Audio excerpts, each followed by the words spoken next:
All right, so we should all kind of remember about our different type of wavelengths. We should know that frequency is related to time. We should know that a wavelength is from peak to peak.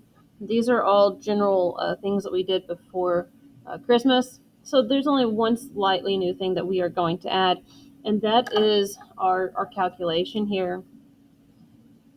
V equals our wavelength times frequency. And of course, we have the exact same thing actually written out in words over here to the left.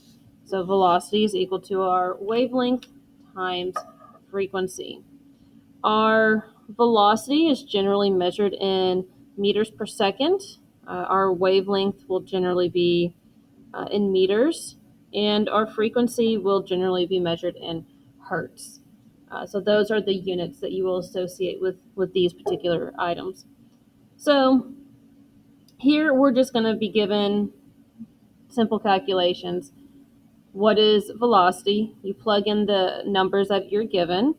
They give you a wavelength of 12 and a frequency of 10. So essentially you have 12 times 10, which would give you 120 meters per second. Um, a wavelength has a length of 3 meters, and again, frequency of 15. So you just kind of plug in the numbers. So V equals our wavelength times frequency. So wavelength would be 3, frequency would be 15. So 3 times 15 is equal to 45 meters per second. And so generally, all you're going to have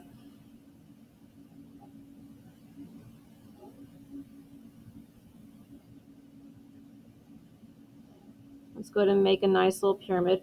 So if you're wanting to calculate velocity, you could simply cover up the V and know that velocity is wavelength times frequency. If you are wanting to calculate your wavelength, cover up the wavelength. Wavelength would be equal to your velocity divided by frequency. And if you're trying to find your frequency, you simply divide your velocity by your wavelength.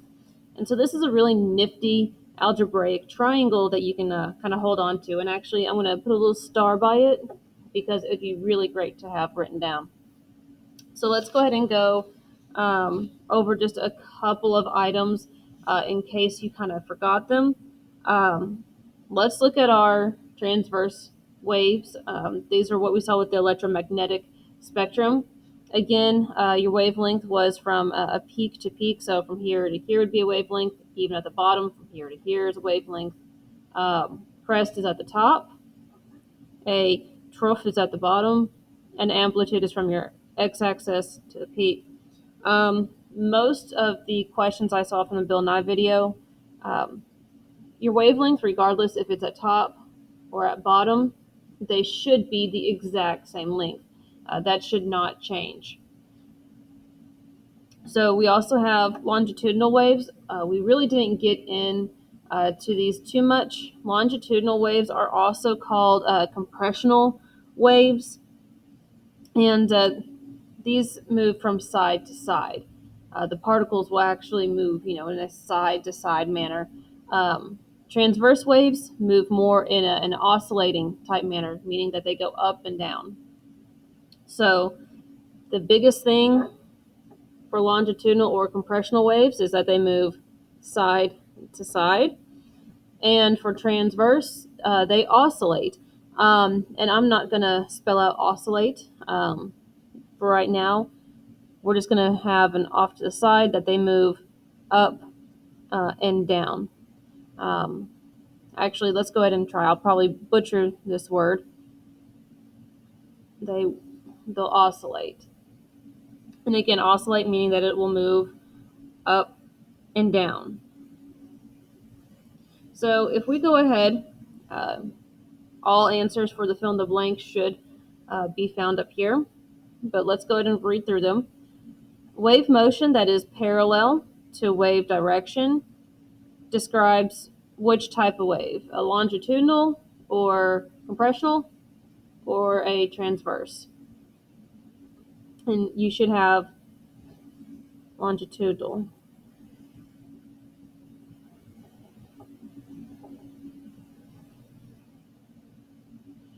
A crest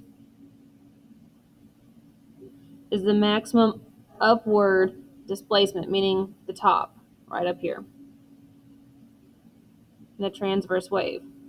A complete wave cycle is referred to as a wavelength.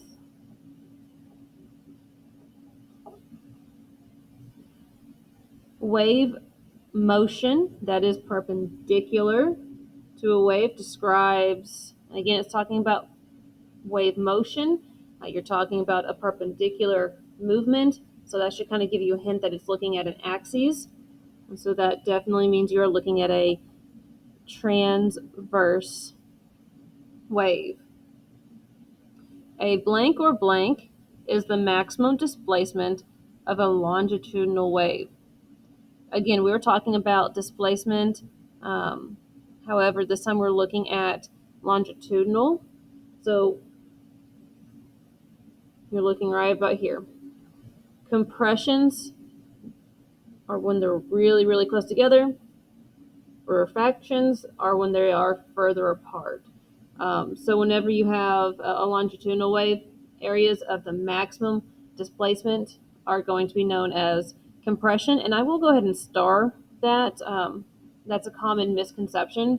Most students will probably try to think that this is backwards, but maximum displacement in this tends to mean a small space.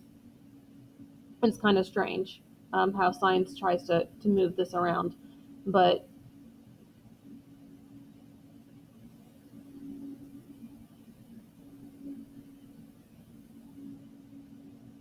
let's go ahead though. Compressions or refractions. And I'll have to actually double check. I kind of caught myself while talking. I was thinking of surface waves.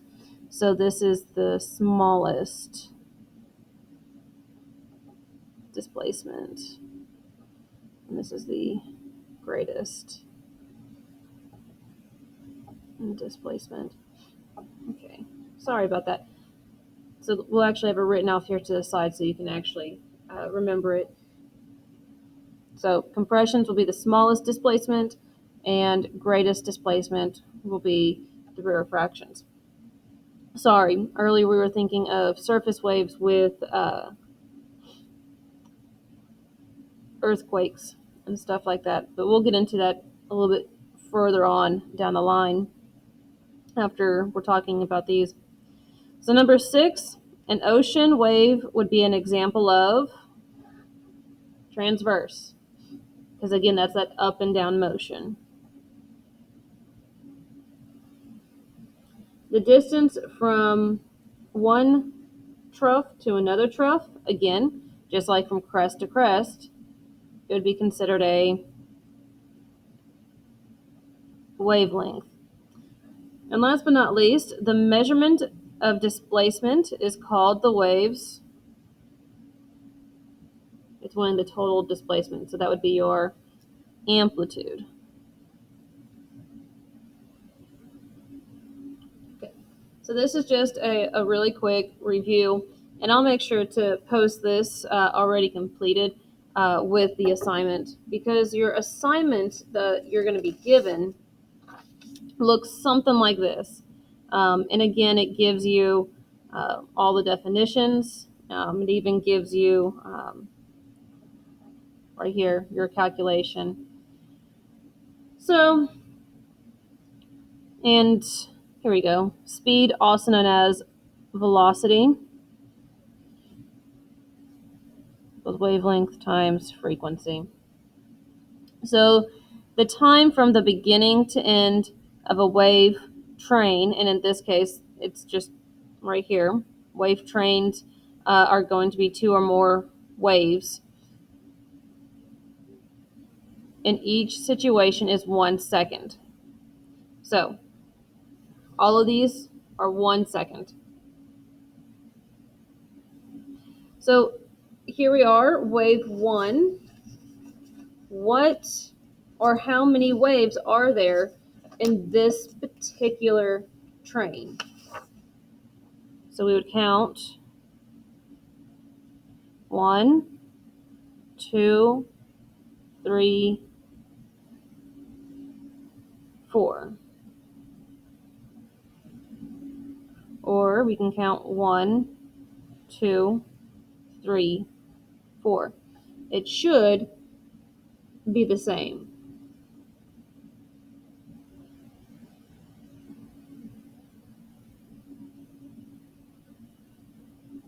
Okay. And so we'll go ahead. If this is 4 wavelengths per 1 second, that means we should have a frequency of 4. Our amplitude, I have not given you a way to actually measure this out,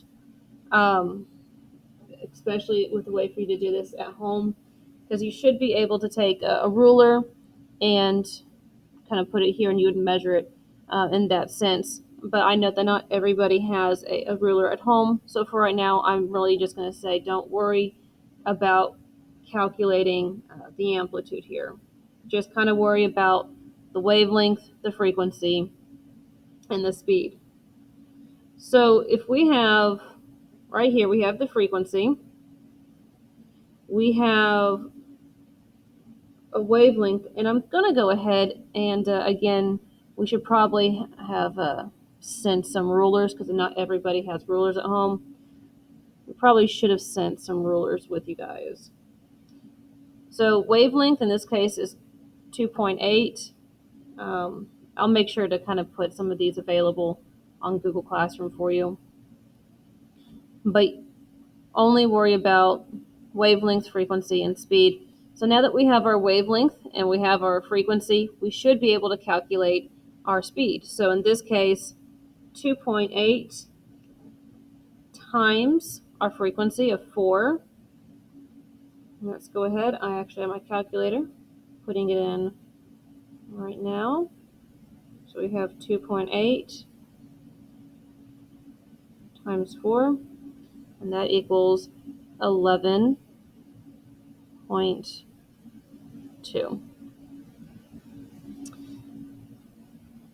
So it's the same thing again for wave 2. How many waves are there?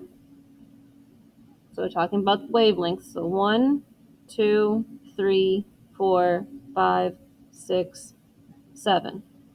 Again, if you're wanting to count on the bottom, it should be the exact same, but let's go ahead and do that anyway. 1, 2, 3, 4, 5, 6, 7. And again, we're not calculating amplitude. I'm going to give you the wavelength since we should have kind of have provided the rulers for you to do that. So our wavelength is about 1.5 centimeters. So let's go ahead. Again, one train is 1 second.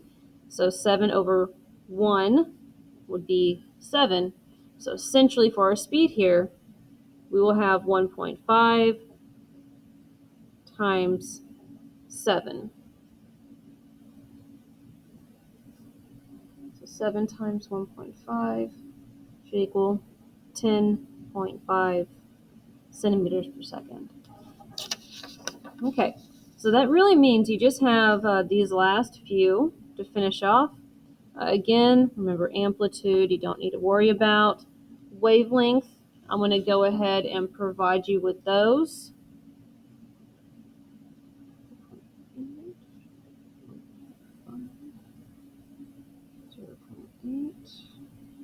And 6. Okay, so for wave 3, the wavelength should be 4.8. Wave 4, the wavelength should be 1.5. Wave 5, your wavelength should be 0.8. And wave 6, wavelength should be 6. So that should help out here. I've kind of given you wave 7. I've provided the work here since it wasn't as specific. So this is just kind of an additional thing here to keep in your notes. So all you really need to focus on is A, how many waves are there, D, the frequency, and E, the speed. So if you do have any issues with the work, I will have the Google Meets open during their normal times. So please feel free to jump in on the Google Meet or, send me an email. I'll be more than happy to help. But other than that, have a good day.